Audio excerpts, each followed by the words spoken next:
دوای زنجیرەیەک دانوستانی شکست خواردوو لە نێوان شاندی هەرێم و بەغداد لەبارەی نادەستوریبوونی یاسای نەوت و غازی هەرێم و هەڵوەشاندنەوەی سەرلەبەری پرۆسەکە و ڕادەستکردنی دۆسیەی نەوت و غاز بە حکومەتی ناوەند،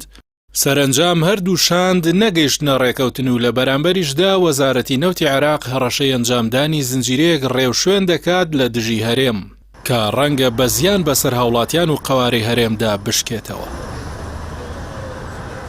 ئەمەش سەرنجامی نەبوونی نیازی ڕێکەوتنە لەلایەن حکومەتی هەرێم و مانەوەی دۆسیەی نەوت و غاز لە دەست بەرپرسانی پارتی وێکێتی و خستنە بەر مەترسی هاوڵاتیانی هەرێم و شایستە داراییەکانیانە کە زیاد لە 8 ساڵە بەهۆی سیاسەتەکانی حکومەتی هەرێم و ناوەندەوە بڕدراون.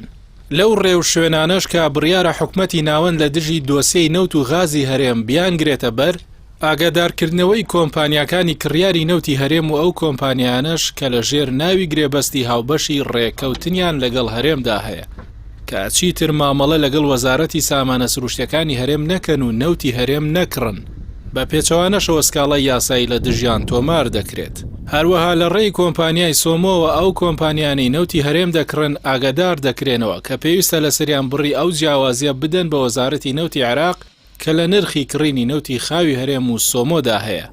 بە پێی ئەو نرخی لەلایەن سۆمۆوە دیاری دەکرێت. عێراق بەنیازە لە ڕێی وەزارەتی دەرەوە کە پۆستەکە لەلایەن پارتی دیموکراتی کوردستانەوە بەڕێوە دەبرێت نامەیەک ئاڕاستەی سەرجەم وڵاتانی جیهان بکات کە لە نامەکەدا ئەویان بۆ ڕوون دەکاتەوە سامانی نەوت و غاز موڵکی گەلی عێراق و پەرەپێدان و داهاتەکانیشان بۆ ئەو گەلە دەگەڕێتەوە. هەر بۆیە هەر جۆرە مامەڵەیەک لەگەڵ وەزارەتی سامانە سروشتەکانی هەرێم بە شێوەی سربەخۆ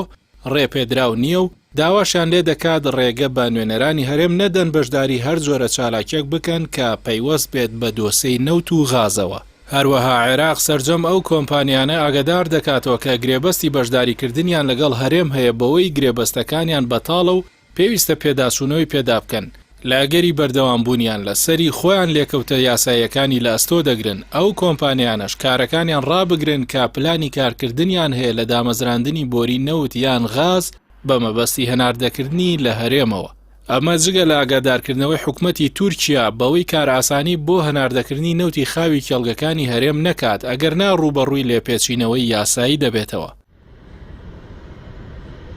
یەکێکی تر لە ڕێوشوێنەکانی حکومەتی ناوەند لە دژی دەسەڵاتدارانی هەرێم هەماهەنگیکردنی وەزارەتی نەوت و دارایی عێراقە بۆ بلۆکردنی پارەکانی هەرێم لەو بانکانی داهاتی نەوتی هەرێمی تێدا هەڵدەگیرێت و بڕینی هەر پێشینەیەکیش کە مانگانە لەلایەن حکومەتی ناوەندەوە ڕەوانەی حکومەتی هەرێم بکرێت بە ناوی شایستەی مانگانە و دیاری نەکردنی هیچ بڕەپارەیەک بۆ هەرێم لە یاسای بودجەی ساڵی 2022. هەنگاوێکی دیکەی حکومەتی ناوەند وەزارەتی نەوت پەیوەندیکردنە بە حکومەتی هەرێمەوە بە شێوەی نووسراو بۆ بەردەوامبوونی گفتوگۆ و دانوستان بە مەرجێک شاندی هەرێم کەسانی هاو ئاستی وەزارەتی نەوتی بەغداد بن و مەبەستیان لە دانوستانەکان کوشتنی کات نەبێت. دیوانی چاودێری دارایی ناوەندیش ڕادەست پێدرێت بۆ وردبینیکردن و پێداچوونەوەی بەڵگەنامە تایبەتەکان لەبارەی بڕی نەوت و غازی بەرەماتوو لە کێڵگەکانی هەرێم و پێکاتە نەوتیەکان و داهاتەکانی نەوت و غازی سروشتی.